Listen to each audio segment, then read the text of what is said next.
Paz seja com todos. Paz seja com todos. Amém.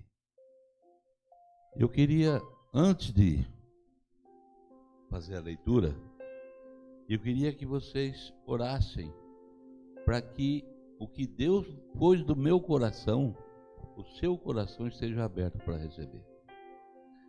Grande Deus, usa este instrumento que está diante deste povo sedento da Tua palavra, que os corações deles estejam abertos para ouvir essa instrução e que eu seja cancelado, que o Teu Espírito fale pela minha boca no nome de Jesus. Amém?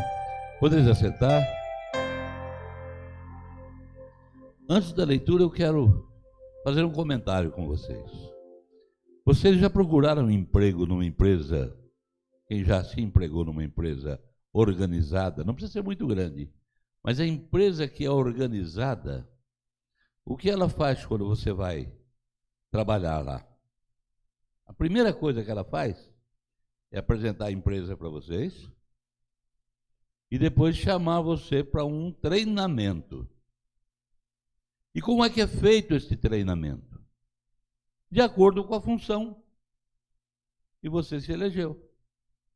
Se você foi contratado para ser faxineiro, você vai fazer um curso, onde você vai aprender os produtos certos para fazer cada tipo de limpeza, o jeito certo de lavar uma louça, de lavar uma pia, de varrer um chão, de acondicionar o lixo. Se você vai para uma função de secretariado, você vai receber uma função de como é que usa o computador, às vezes até precisa de um curso adicional, algum programa que a empresa tenha. Então, para tudo que você for fazer nessa empresa onde você se empregou, você tem um período de adaptação, de organização. Se você vai fazer uma função de chefia do departamento de vendas, você vai conhecer o departamento de marketing, você vai fazer um curso de como a empresa opera e que todas essas coisas que são concernentes ao seu dia a dia a partir daquele momento. A partir do momento em que você entra na empresa, seu primeiro dia de trabalho, você já está preparado, já fez os cursos e agora você entra para o treinamento, faz os cursos e vai assumir sua função. Amém? Quando um dia você ouviu falar do reino de Deus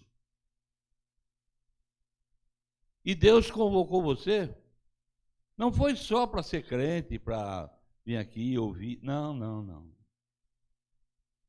Você foi convocado para uma função. Deus tem um projeto para a tua vida. Você não é somente um membro de igreja. Você foi convocado para ser um filho do Altíssimo. E você tem que receber um enquadramento para se comportar como um filho de Deus. Você tem que receber uma instrução adequada, não somente para se comportar diante da sociedade. Olha, eu uso paletó e gravata, então a partir de agora eu sou crente. Não é isso. Eu vou dar um bom testemunho. Não é só isso. É muito mais do que isso. E eu quero convidar você, o trecho é curtinho, mas eu quero que você abra para você lembrar de ler depois em casa e ponderar nesse assunto. Porque a mensagem que nós damos aqui para você, não é para você sair daqui e falar assim, puxa, o culto hoje foi uma bênção, caiu o fogo do céu. Nossa, o pastor andava, parecia que o rastro dele estava pegando fogo. Aí você chega na porta e fala assim, sabe por que o pastor pregou mesmo? Rapaz, eu sei que foi uma bênção, mas não lembro do que foi, não. Não, não é isso. A instrução você vai mastigar durante a semana. Vai digerir. Às vezes ela pode até parecer amarga na sua boca, ou pode parecer muito doce na sua boca, e ser o contrário, né? Então abra a sua Bíblia em Êxodo 19:4. É um verso só. Mas eu quero mostrar para vocês qual é a didática, qual é o método, qual é o jeito que Deus usa para que você adquira fé, para que você aprenda a confiar nele, para que você saiba que ele é Deus. Então você vai aprender hoje muita coisa que você nunca tinha pensado. Êxodo 19:4. Tendes visto o que fiz aos egípcios, como vos levei sobre asas de águia e vos cheguei a mim. Aquele povo estava escravo há 400 anos. 400 não, 390. E um tempo eles foram bem tratados, quando José estava lá, né? Aí Deus chega e está conversando com Moisés e dizendo, vai falar isso aqui para o povo.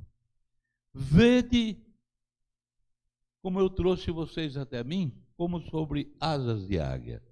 Aí, porque Deus está comparando ele mesmo como uma águia. Como ele está, eu vou estudar. Qual é o comportamento da águia? A águia, quando planeja ter filhos, quando resolve, a primeira coisa que ela faz um ninho bem alto. Normalmente acima de 2.200 metros de altura, 1.800, até 3.000 metros. Já foram descobertas águias com ninhos perto de 3.000 metros.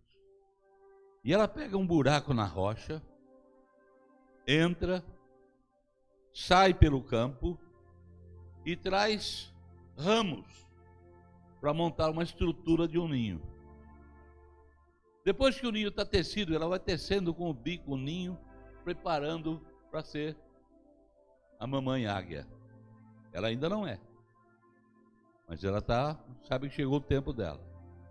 Então ela prepara um ninho lá nas alturas, num lugar bem seguro, onde nenhum predador chega. Prepara o ninho. Depois de tudo preparado, ela vai pegando folhas secas, amaciando, dissolvendo, desfiando essas folhas com o bico. Ela pega a pata e vai desfiando e vai forrando o ninho.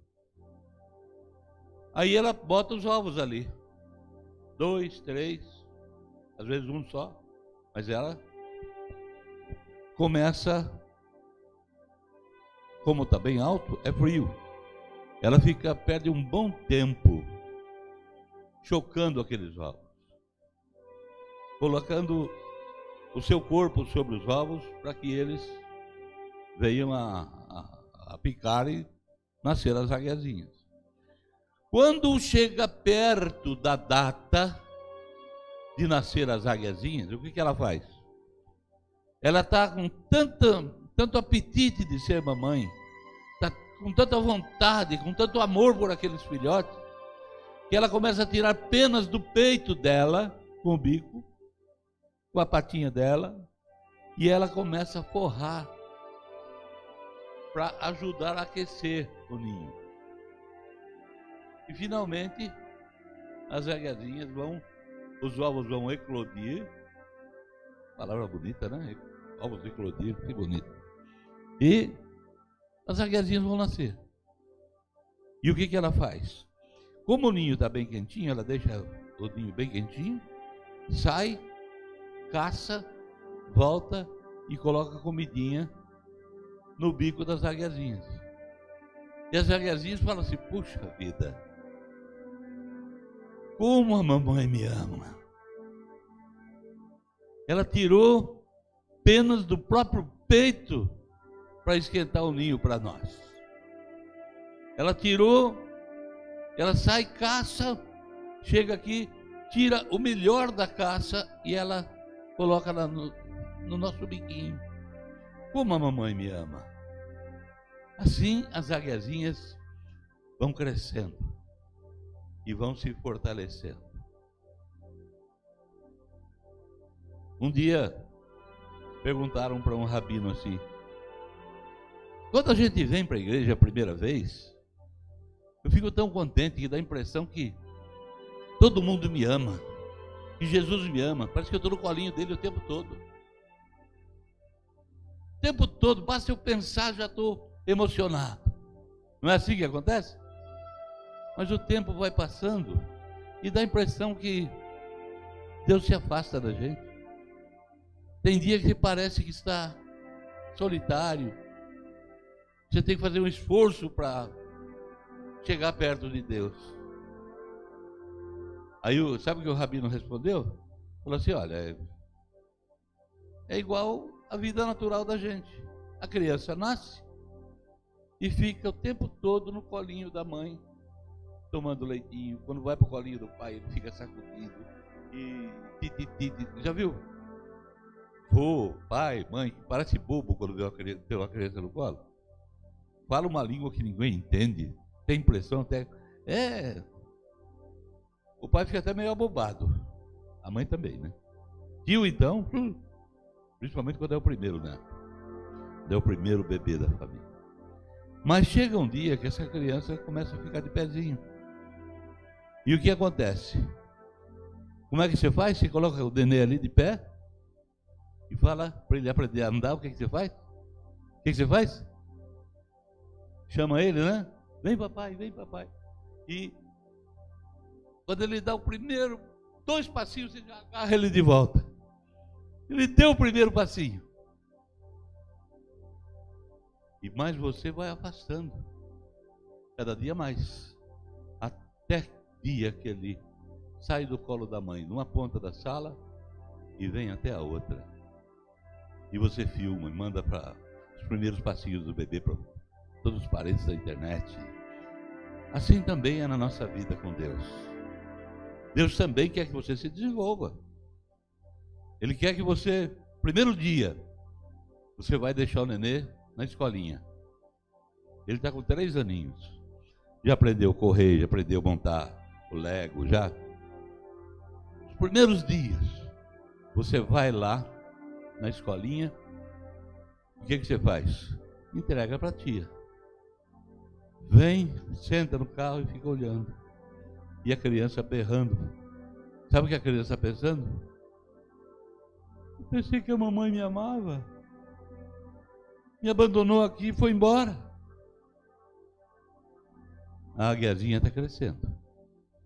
E chega o dia que a mamãe águia pega a águiazinha,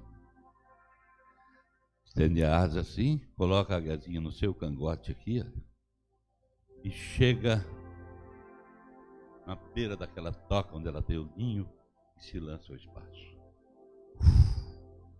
A águiazinha apavorada agarra nas costas, enterra as unhas nas penas para se manter segura.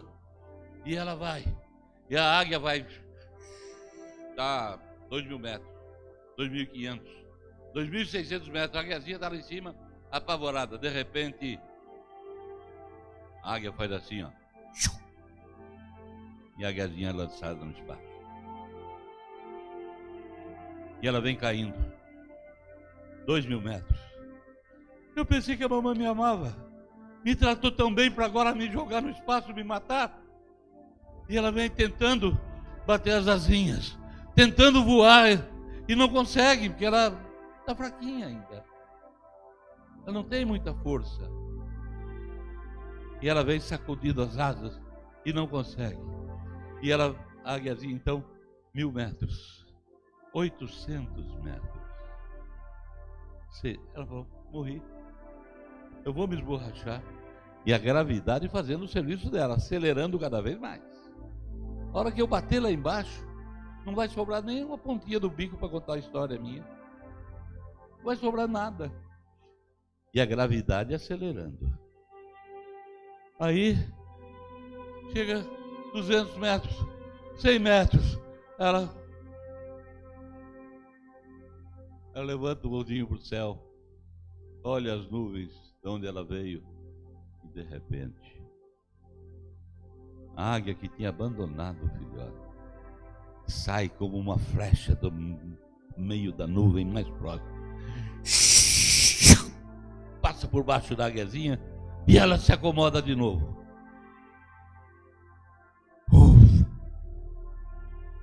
E a águia começa a subir de novo. 2, 3 vezes ela repete a manobra. Vai até lá em cima e solta a águiazinha. A águiazinha parece que vai ganhando confiança. Peraí, não é bem do jeito que eu pensava. A mamãe me ama. Ela só está tentando me ensinar a voar. E aí ela começa a ganhar confiança. E começa a acreditar. Mas acho que ela esqueceu de mim. 100 metros, agora 60 metros. E cadê a... A mamãe passa de novo. E carrega.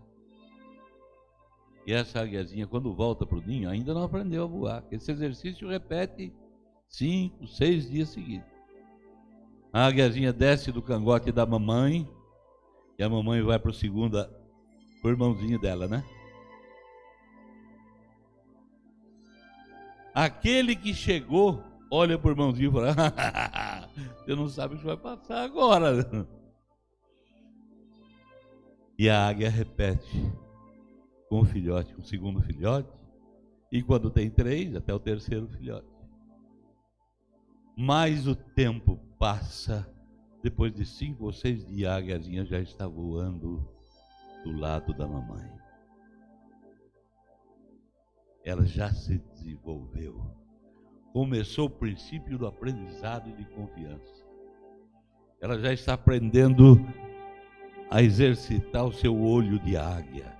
Agora, a mamãe águia, orgulhosa, voa e os filhotes do seu lado. Sabe por que ela faz isso? Porque ela odeia seus filhos? É ou não? Por que a águia submeteu os filhos a um exercício desse?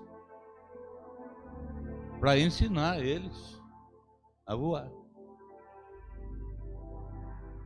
De acordo, lembra o que eu falei lá no começo? De acordo com a função para a qual você foi chamado, vai ser o treinamento que você vai receber. Se você precisa voar tão alto quanto a águia, você vai ter que aprender a voar. Eu vou contar para vocês sobre a didática de Deus. Aqui, Deus está se comparando a uma águia. Tinha o rei, muito orgulhoso, tirou onda de vou receber adoração. Mandou fazer uma estátua com 36 metros de altura, mais de 12 andares. E baixou um decreto: eu vou mandar tocar todos os instrumentos musicais, pífaros, trompetes, cornetas, e quando encerrar, todo mundo vai se dobrar e adorar a minha imagem. E ele,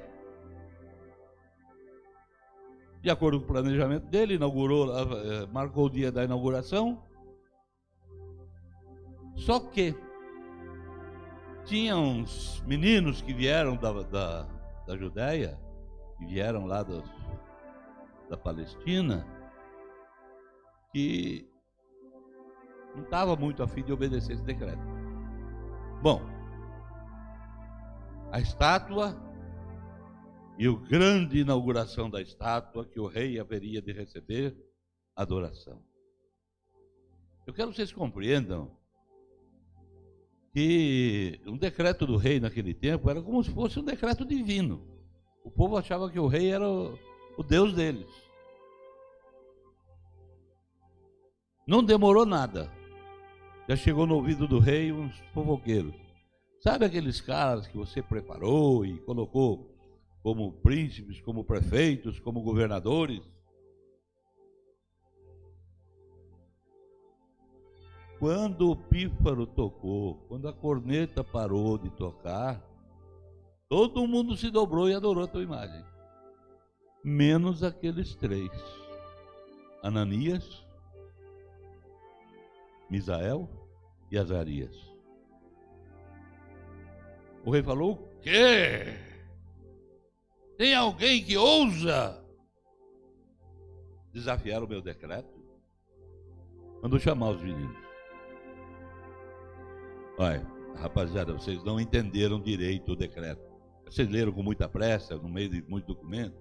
Sei que vocês têm muita responsabilidade, então talvez não tenham prestado atenção. O decreto diz o seguinte: que quando parar de tocar, vocês têm que se dobrar o seu joelho e me adorar a minha imagem. Compreenderam? Senão, vocês serão lançados na fornalha de fogo ardente. Isso vocês nunca ouviram.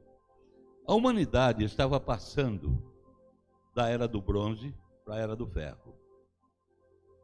E os babilônios detinham a tecnologia de arrancar o ferro do seu minério. Como é que fazia isso? Numa fornalha. Só que o fogo normal, que faz cal, que faz, como o forno onde foi lançado Abraão, era forno de cal. Não tinha, aquele tempo não tinha tecnologia para aumentar a temperatura. E como a humanidade ia passando da era do bronze para a era do ferro, como é que isso aconteceu? Com a descoberta da hulha, do carvão mineral.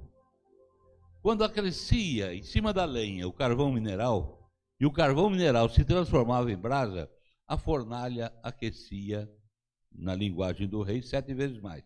Ela era muito mais quente. Na verdade, ela chegava a 2.500 graus. E o rei estava tão irado que o decreto dele falou assim: ó, eu vou mandar aquecer a fornalha 7 vezes mais. Ou seja, eu vou mandar botar carvão mineral sobre a lenha. Então vocês tomem cuidado. Obedeçam ao decreto do rei. Porque se vocês não obedecerem, eu vou lançar vocês na fornalha de fogo ardente. Fornalha que é capaz de tirar o ferro de dentro da hematita, do mineral. E os meninos... E o rei ainda completou, falou assim, aí é a grande besteira que ele fez, né? Depois, outro dia, eu vou te explicar a grande besteira. Mas eu quero que vocês saibam que quando parar de tocar, vocês vão ter que se prostrar e adorar a minha imagem. Porque, senão, vou jogar vocês dentro da fornalha de fogo ardente. E eu quero saber qual é o Deus que vai livrar vocês da minha mão e da fornalha de fogo ardente. Os 3 meninos olharam para o rei e falaram assim, olha, rei, nós não somos burros não, viu? Nós entendemos o decreto. Só tem um problema, ó rei. Estes joelhos só se dobram diante do Deus que fez os céus e a terra.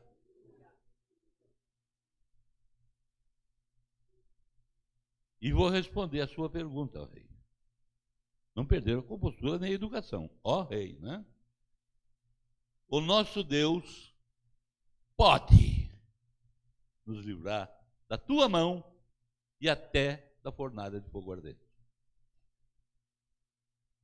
Só que, se ele não quiser, não tem problema. Nós estamos dispostos a morrer para honrar o nome do nosso Deus.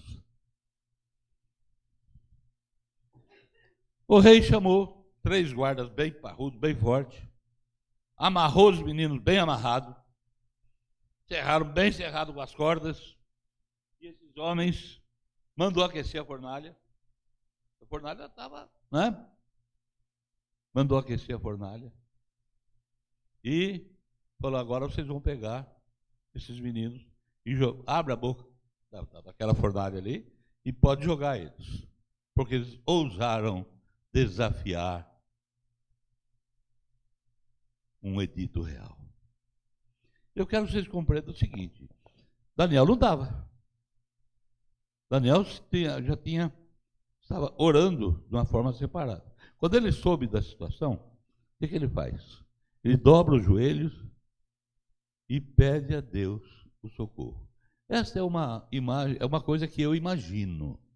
Não é algo que está escrito na Bíblia, mas eu imagino porque faz bastante sentido. Sai uma ordem, Deus ouve a oração de Daniel.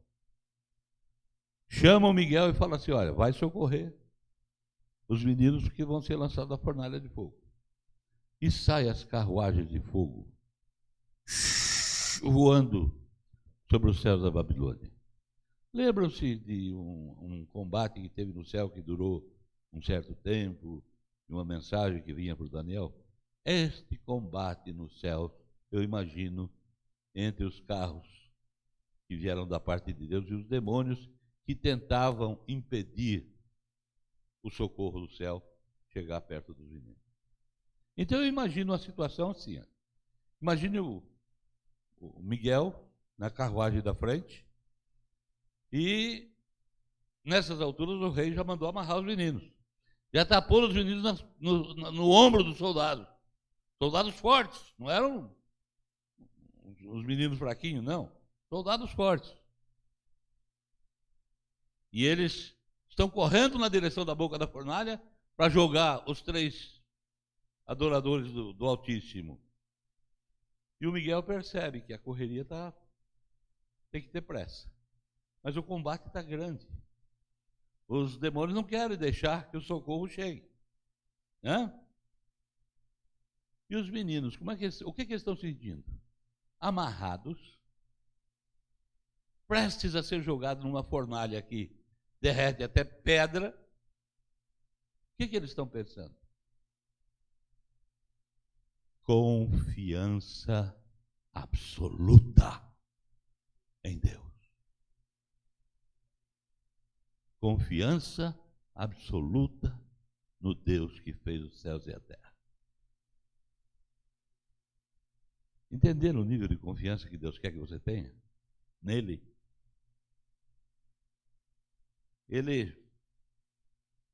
Eu imagino que o Miguel pega e joga o comando da carruagem para o anjo que está com ele, saca a espada e fala: olha, eu vou precisar descer. Dá um rasante em cima da chaminé da fornalha e desce. Ao mesmo tempo que os meninos estão sendo jogados na fornalha. Quando o Miguel chega, ele passa a espada dele na base do fogo. Proíbe o fogo da fornalha de fogo ardente de causar dano àqueles que adoram a Deus. Você é um adorador?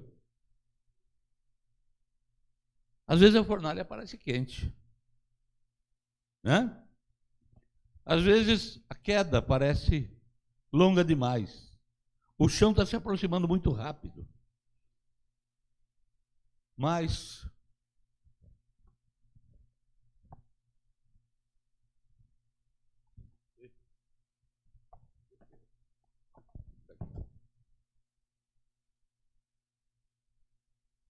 quando corta o poder do fogo de queimar os servos do Altíssimo,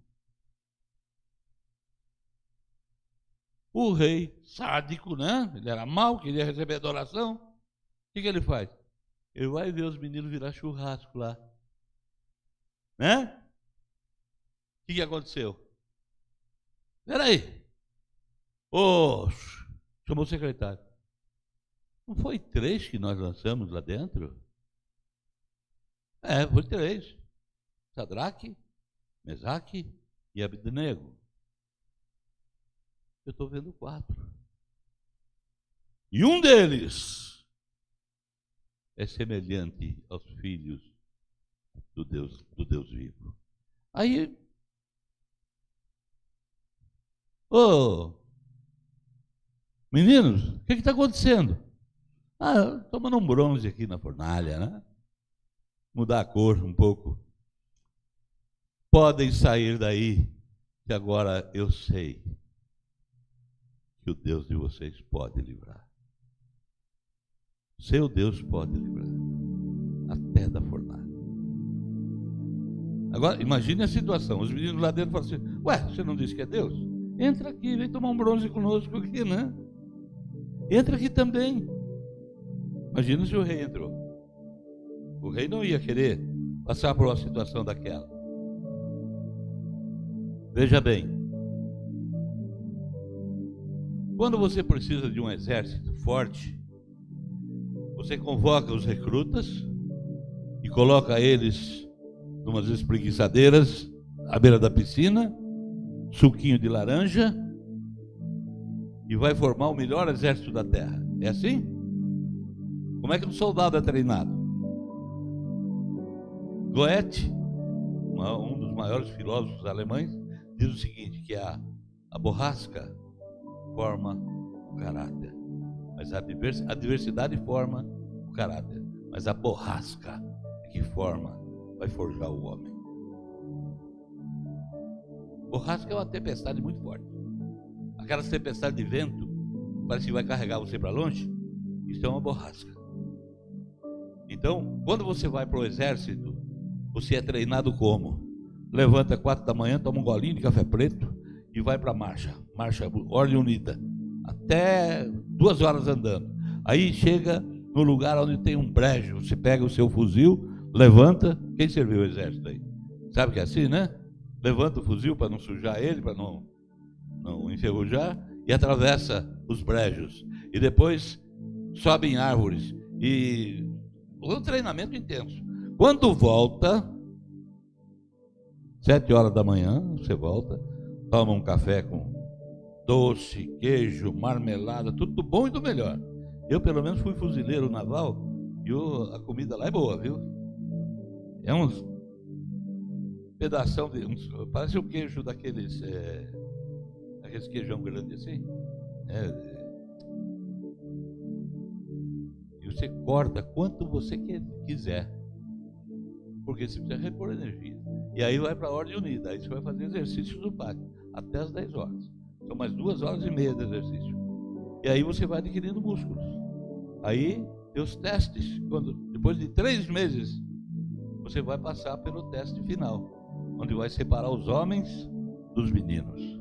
Aqueles que se prepararam serão fuzileiros, os que não se... Mas entre os fuzileiros ainda, todos homens já parrudos, formados, grandes, graudão. Aí eles vão separar, vamos dizer, os fuzileiros especiais. Já ouviram aqueles filmes onde os SEALs vão fazer uma operação? O SEAL, o que é? Ele é um fuzileiro super especial, super preparado, e que eu vou falar. Eu tenho um sargento que ele saiu do exército e foi se hospedar comigo. E eu tinha uma máquina de lavar, daquelas que carga frontal, e ela tem 4 barras de concreto imensas dentro da máquina, para na hora da centrifugação ela não balançar. E nós estávamos tendo dificuldade para subir aquela máquina pela escada. O André chamava ele. Ele pegou e falou assim, mas vocês parecem meninos. O braço dele era mais grosso que a minha perna, viu? Ele pegou a máquina sozinho, subiu a escada e botou subiu 2 andares, sem parar nem para descansar. Por quê? Era um homem preparado. Que Deus quer transformar você num soldado preparado para o combate. Certo? Deus não quer que você seja só um recruta. Não. É um pouco mais do que isso. Não é? Ver se eu consigo ler aqui, né? Daniel. Vamos ver outro que recebeu um treinamento da pesada. José. José era um menino franzino e que os irmãos odiavam. Foi lançado numa cova funda, sem água, ia ser abandonado lá para morrer, pelos próprios irmãos. Ele chorava: poxa vida, eu sou irmão de vocês vão me deixar aqui para morrer? Aí, vamos matar ele, vamos botar na cova, vamos. Até que resolveram vender ele por 20 moedas de prata. 17 anos tinha José. Foi para o Egito, vendido para uma caravana de ismaelitas que fazia comércio, desse tipo de comércio, lá no deserto. E eles foram. Ele foi para o Egito, foi vendido como escravo. Foi servir na casa de Potifar. A mulher do Potifar, uma tal de Zuleika, se engraçou com José. Mas José estava bem escolado pelo pai e pela mãe. O pai havia passado para ele o conhecimento de um Deus Altíssimo, que criou os céus e a terra e tudo mais. Não vou envergonhar o meu Deus, não vou cair nas ciladas. E foi acusado injustamente. Injustamente. Foi para a cadeia. Sabe quanto tempo ele ficou lá? Uma semana?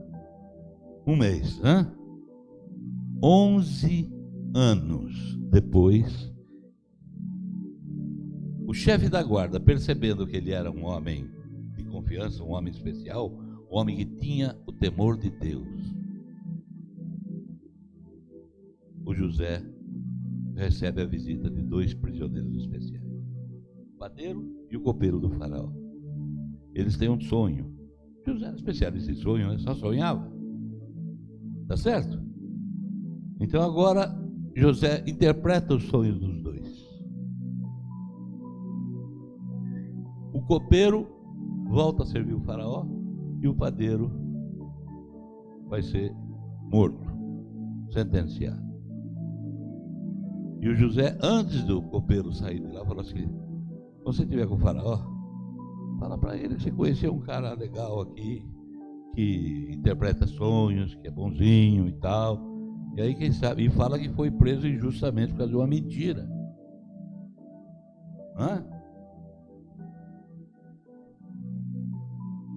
Sabe o que o copeiro fez? Quando foi servir o faraó, esqueceu completamente do José. E o tempo passa mais 2 anos, 13 anos. José agora ele saiu de casa com quanto? 17 anos. Passaram 13 anos. Ele está agora com quanto tempo? 30 anos. Ele está com 30 anos. 17 mais 13, 30. Ele está com 30 anos.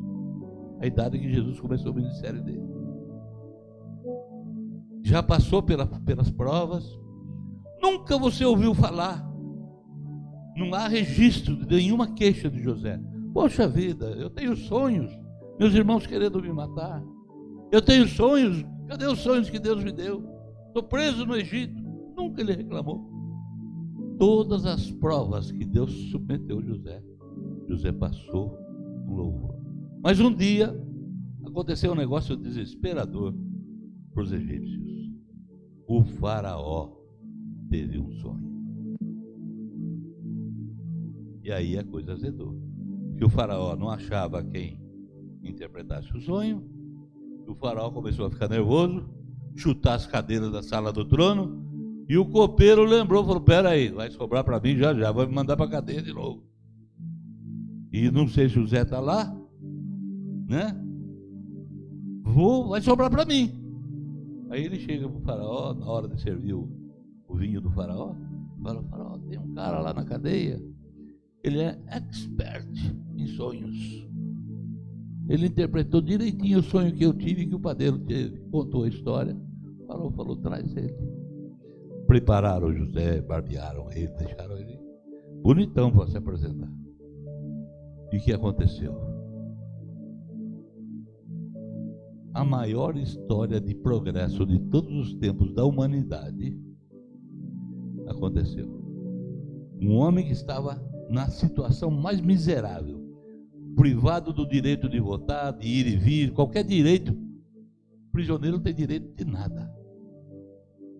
Nada. Até a água é dada para ele por ração. E ele vai colocado na posição de autoridade máxima.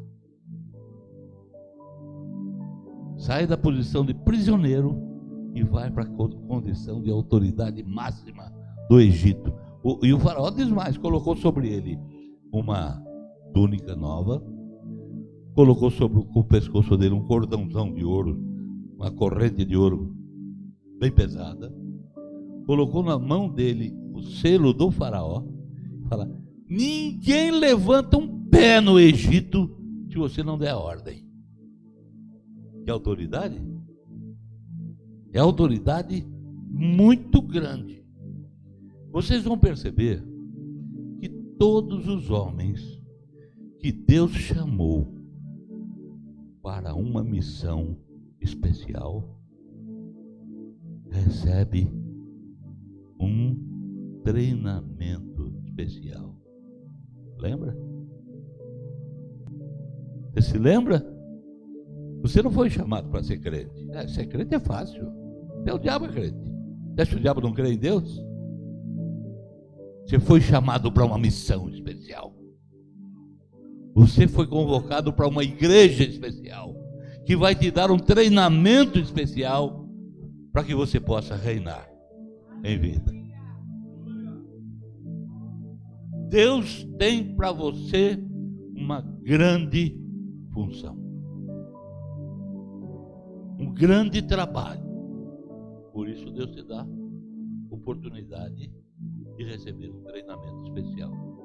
Eu sei que vocês vão me dizer: pastor, mas às vezes a fornalha parece quente demais, a queda parece grande demais.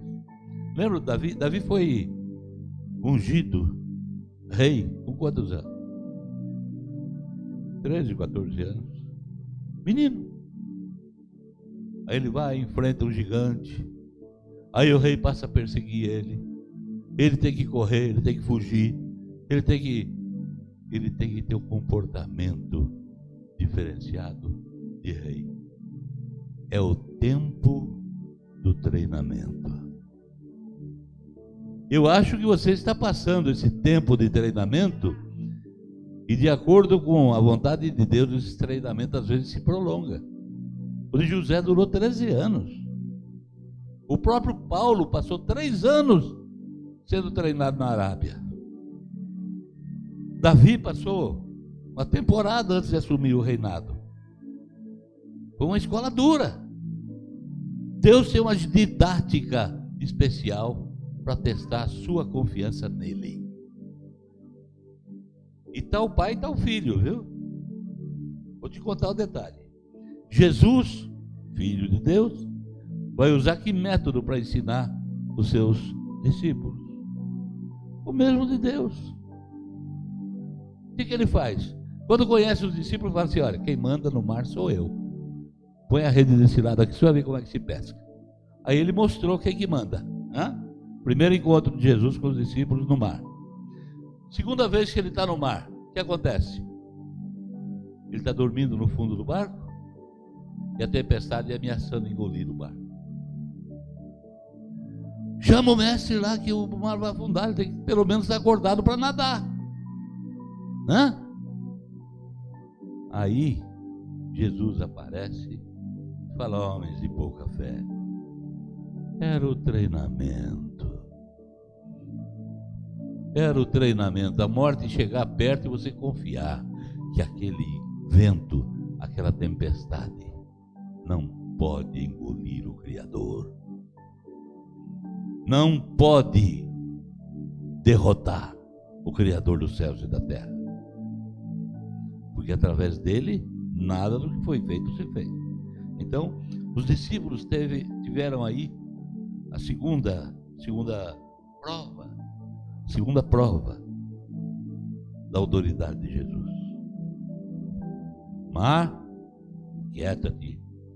Vento, pare agora.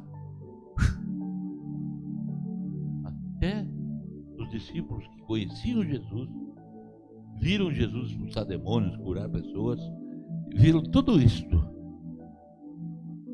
Quem é este que até o mar e o vento lhe obedecem?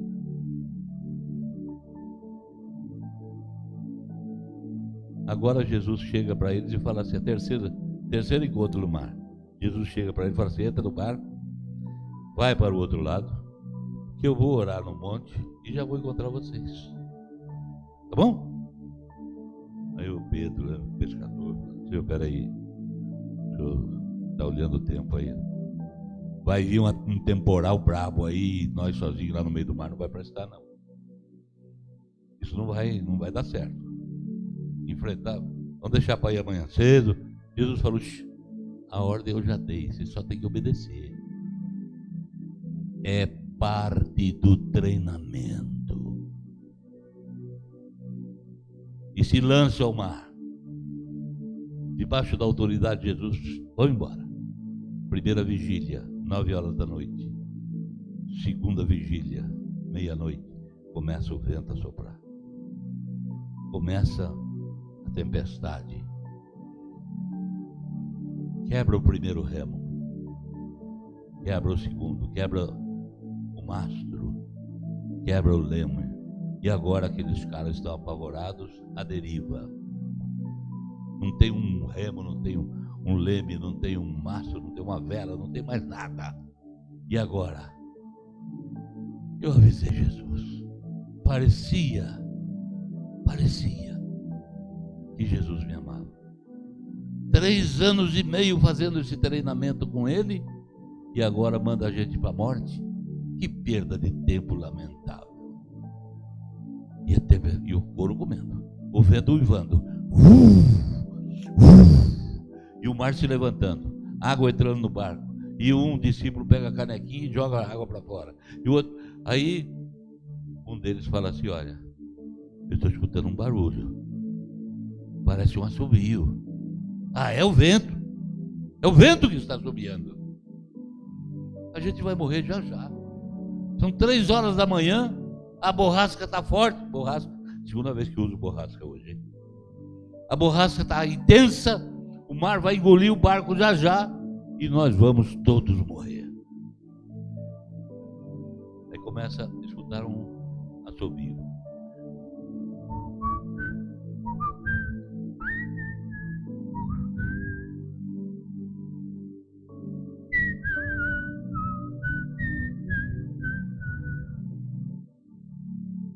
Fantasma. Eu sabia, o anjo da morte veio buscar nós, eu sabia. O fantasma está chegando, vai me buscar, e agora? Daqui a pouco uma voz suave no meio daquela borrasca, no meio daquela tempestade, fala, calma pessoal, sou eu. Quem?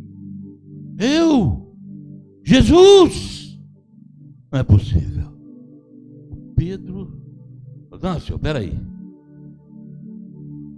Andando sobre as águas? Se é o senhor mesmo, eu quero ir aí também. Então venha. E o Pedro desceu do barco e saiu andando sobre as águas. Aí tem o resto do episódio, né? E ele, quando duvidou, a escola foi muito forte para ele, né? Eu quero fazer umas perguntas para vocês aqui.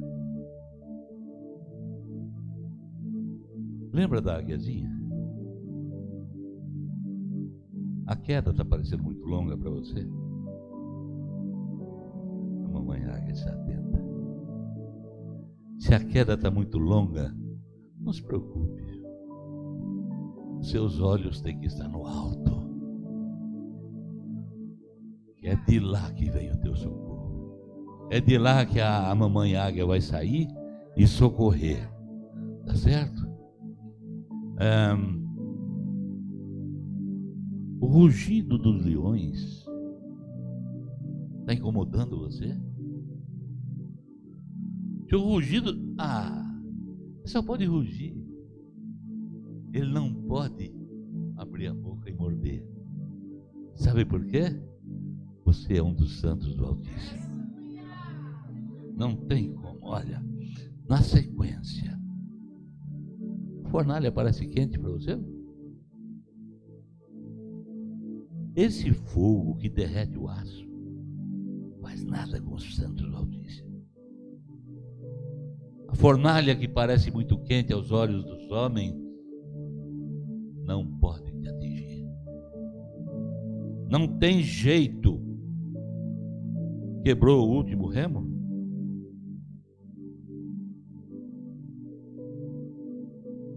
Quebrou o mastro? Acabou a esperança? Agora é o fundo do mar a sua esperança. Se for preciso, Jesus vem andando sobre as águas, mas você não vai perecer. Deus quebra leis de física, leis naturais, leis eternas que Ele mesmo criou. Deus não quebra leis, mas se for preciso, para socorrer um filho, você está recebendo. Você pensa que está passando apuro, que rapaz, você não sabe o que é apuro. Você não esteve preso no Egito, você não entrou ainda no calor da fornalha, você não caiu na cova dos leões, você não foi traído pelos irmãos, você não esteve no alto mar para ser engolido pela tempestade. Às vezes até parece que está. Mas não se preocupe, o nosso Deus não está dormindo. Assim como aqueles deuses que os profetas de Baal clamavam que o Elias tirava uma onda e falava assim, vai ver que ele está dormindo. O nosso Deus não dorme. Eis que não dormirá, nem tampouco tosquenejará o Rei de Israel, o Deus de Israel.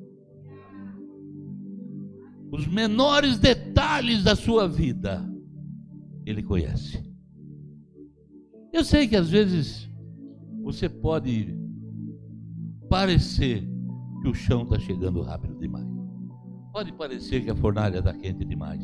Pode parecer, tem um monte de coisa que você pode, como homem, mas você tem que aprender uma coisa. Tudo isto é somente para crescer a sua fé. Porque sem fé é impossível agradar a Deus. É só parte do treinamento. Você um dia vai governar as galáxias. Isso é só treinamento. É parte do negócio. Ser filho de Deus exige uma postura diferente. E Deus não quer você como recruta, quer você como soldado de confiança. Amém? Deus abençoe vocês.